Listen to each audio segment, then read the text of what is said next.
첫 번째 주제는 이겁니다. 줄어드는 일자리 문제, 청년은 어디서 출구를 찾아야 할지.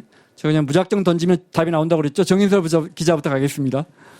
항상 어려운 거는 저부터 하는데, 그 일자리라는 게 그 에릭 프롬이 그랬답니다. 제가 한 얘기는 아니고요. 자연으로부터 사람으로부터 소외되지 않으려면 사랑이 필요하고, 자연으로부터 소외되지 않으면 일이 필요하다라고 하는데, 저는 다행히 지금 청년들보다 일찍 태어나서 다행히 능력은 없지만 일자리를 가졌는데, 지금 청년들 분들이나 제 후배들이죠. 그리고 청년을 자녀로 둔 부모님들의 가장 걱정이 일자리인 것 같습니다. 정말 일자리를 갖기 위해서 저는 솔직히 제가 지금 고민하는 것보다 제 아들들과 같이 고민을 하는데, 얘가 나만 할 때 과연 어떻게 할까? 저는 한국 말고 세계를 말하고, 그래서 전 지구본을 사가지고 네가 마음에 드는 나라 찍어라고 계속 돌려가면서 찍습니다. 그래서 그 나라에 대해서 같이 공부를 합니다. 저랑. 여기는 최근에 저도 모르는 콩고 이런 데를 찍더라고요. 그래서 저도 같이 공부하면서 결국에는 앞으로는 교과서에서 나오는 우리가 같이 공부했던 대학 수능 시험 보기 위해서 공부했던 게 아니라 각자만의 영역, 각자만이 알고 있는 나라, 그 나라와 한국을 이어주는 어떤 가교 역할을 하면 일자리를 얻는데 조금이라도 도움이 되지 않을까, 저는 그렇게 생각을 합니다. 박연미 기자. 네, 취업난에 이력서나 면접 이런 게 사실 저는 좀 현실적인 팁을 드리고 싶은데, 다 알잖아요. 취업하기 어렵고 취업하기 정말 자기들이 원하는 직장 근처에도 가기 힘들다 이런 얘기 많이 나오는데, 저는 두 가지 말씀드리고 싶어요. 첫 번째는 내가 들어가고 싶은 회사에 들어가는 게 퍼펙트 골드를 만약에 양궁에서 쏘는 거다 그러면 퍼펙트 골드를 쏘는 방법은 두 가지예요. 관역이 그려져 있는데 내가 화살을 쏴서 명중을 시키는 거. 근데 이거 힘들잖아요. 그러면 제가 썼던 방법은 일단 화살을 쏴요. 그 밖으로 관역을 그리면 됩니다. 그러니까 내가 왜 이 회사에 가야 하는지, 내가 왜 당신들에게 필요한지를 나의 살아온 궤적을 하나의 그 이야기로 엮어서 내가 어떤 사람이기 때문에 당신들이 나를 뽑아줘야 한다, 이런 것들을 설명할 수 있으면 되거든요. 그러니까 그런 준비가 되어 있으시면 승산이 훨씬 높아진다는 얘기를 꼭 드리고 싶네요. 일자리 문제 나오면 꼭 나오는 반론이 있습니다. 일자리가 부족하긴 젊은 사람들이 중소기업이나 3D 업종은 가지 않는 걸 기성세대가 꼭 이 이야기를 합니다. 근데 틀린 말은 아니죠. 현실은. 그래서 청년들에게 이런 말 해주고 싶어요. 많이 달라졌어요. 우리가 시선을 바꾸고 좀 주의를 덜 의식한다면. 근데 우리 여기 부모님 세대도 계시는데, 부모님 세대도 그렇죠. 우리 아들이 삼성전자 다닌다는 거 중요하죠. 평택에 있는 조그만한 회사 다닌다고는 자랑 잘 안 하세요. 그런데 평택에 있는 코스닥 회사가요, 치과 엑스레이 만드는 회사들이 지금 3천억, 4천억씩 수출해요. 거기 영업사원으로 들어가면 그냥 석 달, 넉 달 독일 가서 독일 사람들이 우리 중소기업 치과 엑스레이 제품을 써요. 믿겨지세요? 가서 치열하게 영업을 해요. 좋은 인재 쓰려고 하면 이른바 사대문 안에 있는 좋은 대학들 나온 친구들이 안 와요. 그래서 동탄에 있는 회사인데 양재 사무실을 일부러 내요. 왜냐하면 동탄에 있으면 면접 보러도 안 오니까. 근데 물론 이코노미 타고 삼성전자보다 훨씬 못한 복지에 급여도 낮을 거예요. 그런데 정말 삼성전자처럼 물론 글로벌 기업이죠. 훌륭한 복지에 좋은 급여를 받고요. 근데 거기 가서 정말 작은 부품이 될 것이냐. 내가 중소기업에 가서 내가 저 영업 라인에 배치받아가지고 1년에 40번 이코노미 좁은 비행기 타고 다니면서 진짜 내가 치열한, 정말 우리 3, 40년 전에 기성세대가 겪었던 그런 해외 영업전선에서 한번 싸워볼 것이냐. 우리 젊은 친구들이 생각을 바꿔야 돼요. 그 회사 사장님께 직접 들은 이야기예요. 원서 한 장 안 와요. 쓸만한 대학에서. 생각을 바꿔야 돼요. 김치영 기자. 네. 저도 아까 정인설 기자하고 조금 비슷한데요. 저희 전 세대는 원장 선배부터 시작해서 저보다 나이 많으시니까요. 우리 팀장님도 그렇고 원서만 들고 가면 취업했다. 그런 얘기들 많이 듣는데 저희 세대는 또 그렇진 않았거든요. 저희 나름대로 그래도 꽤 열심히 했던 세대라고 생각하는데 그럼에도 불구하고 제가 바라보는 지금 이제 청년층들이 취업하려고 하는 고민들을 보면 정말 안타까운 부분이 굉장히 많습니다. 첫 번째는 경기 문제잖아요. 사실 경기가 좋으면 일자리가 많아지는데 그게 쉽사리 해결될 것처럼 보이진 않아요. 우리만의 문제가 아니거든요. 미국도 그렇고 글로벌 전체가 지금 경기가 침체돼 있기 때문에. 그래서 현실적으로 지금 취업하려고 하시는 분들한테 말씀드리고 싶은 거는 저도 약간 김원장 기자하고 비슷한, 그러니까 확실하게 자기 타겟을 봐라. 내가 대기업에 갈 수 있다. 뭐 공기업에 들어가겠다. 가능성을 보고 안 된다 싶으면 눈높이를 낮춰서 중소기업에도 굉장히 좋은 데가 많으니까 그곳으로 찾아가서 해라. 그리고 제가 최근에 그 모 금융회사의 CEO가 취업 설명회 하는 데를 따라갔었어요. 서울대 따라가서 옆에서 이렇게 질문하는 것도 듣고 답변하는 것도 들었는데 사실 질문하는 서울대생들 지방에서 올라온 뭐 유명한 대학생들이 하는 질문에 사실 좀 실망했거든요. 그러니까 그 자리에서 그 질문하는 게 저는 어떤 부서에 가고 싶은데 저에게는 어떤 자질이 필요합니까? 이 부서에 가려고 하면 어떤 역량을 갖춰야 됩니까? 라고 다들 질문을 하더라고요. 근데 지금 기업들이 원하는 인재는 그런 인재가 아니에요. 나는 이미 갖춰졌으니 날 뽑아라. 넌 날 위해서 이 회사가 나에게 무엇을 해줄 수 있느냐라고 당돌하게 질문하는 사람들을 필요로 하거든요. 그러니까 내가 그 회사에 가고 싶다. 나는 저 회사에 갈 수 있다라는 마음으로 갖고 있다면 면접에 가서도 상당히 자신 있게 나 너네 회사 가면 내 역할 할 거니까 나를 뽑아서 활용해라라고 당당하게 해줬으면 좋겠고요. 그리고 이제 더 밑에 세대, 자녀 세대로 눈길을 돌려보면 그리고 앞선 세대, 언어는 필수입니다. 언어는 무조건 잘 하셔야 돼요. 그러니까 언어 공부 좀 하시고 밑에 세대로 내려가면 완전히 상황이 바뀔 것 같아요. 저도 이제 초등학교 가는 아이를 가지고 있는데요. 영어 공부 저 안 시킵니다. 물론 엄마가 지금 저를 엄청 쪼고 있는데요. 왜 공부 못 시키게 하냐고. 저는 이 아이가 취업할 때쯤 되면 번역기가 다 나와 있을 거라고 보고 있어요. 그 정도로 이미 그런 기계들이 나오고 있고요. 그래서 시대가 완전히 바뀔 거라고 생각하거든요. 그래서 틀에 갖춰서 얘를 공부를 시켜서 유명 대학에 보내야지라고 생각하지 마시고 정말로 잘하고 잘하는 쪽으로 소질을 개발해서 행복하게 살 수 있도록 키우는 게 중요하다라고 생각이 됩니다. 좀 약간 청년 일자리하고 동떨어진 얘기지만요.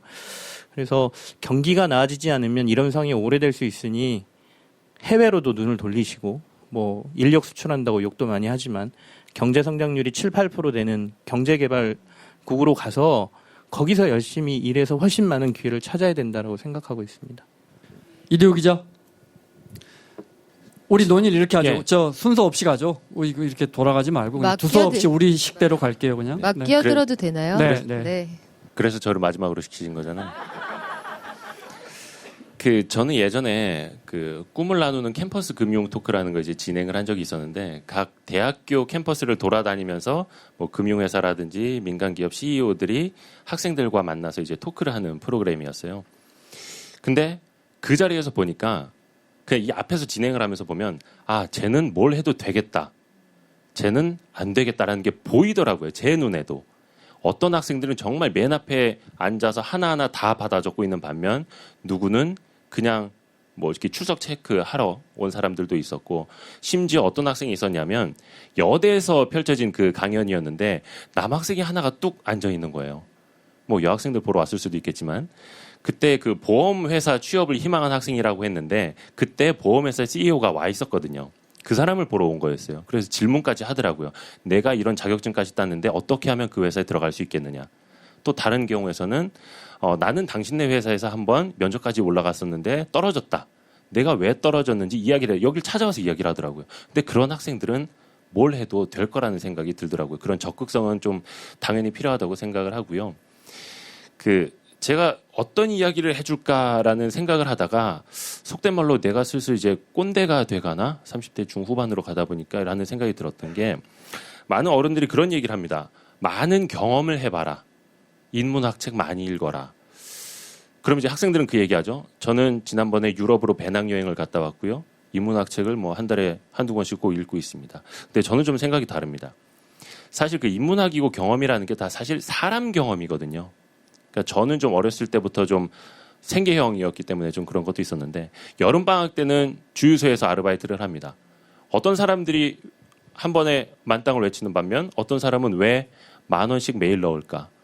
어떤 사람은 왜 에코스를 타면서도 기름값이 아깝다고 얘기를 할까? 근데 그게 사실 그 아주 소중한 경험이고 인문학이라고 저는 생각을 합니다.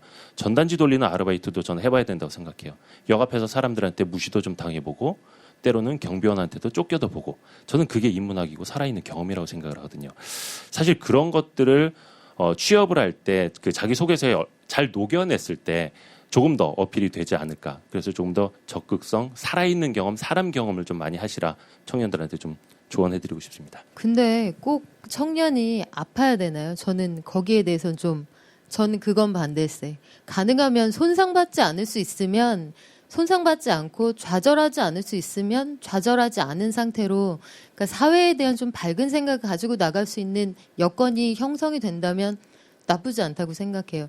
제가 97학번인데요. IMF 학번이라 때마침 또 아버님이 사업이 좀 어려워지시고 해서 저의 개인적인 저한테는 스토리가 되었습니다만 제 경우에는 최종 면접을 가는데 정장이 없는 거예요. 그러니까 그 변변하게 입고 갈 옷이 없었는데 정말 고민을 하다가 그냥 내가 갖고 있는 옷 중에 제일 깨끗한 옷을 입고 가서 근데 그 면접관이 보시는 거죠.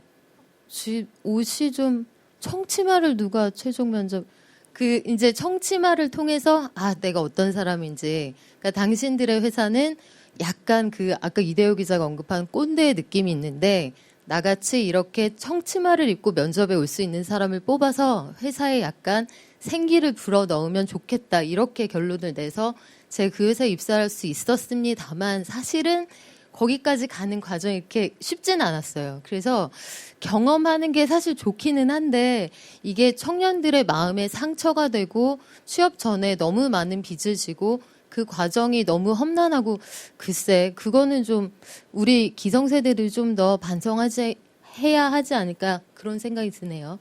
우리가 이야기를 좀 논의를 빨리 진행할게요. 일자리 부분에서 제가 하고 싶은 말은 청년들 입장에서 이야기를 나눴는데 기성세대 그중에서도 일자리를 만들 수 있는 기업가들이 기업가 정신을 살려야 돼요.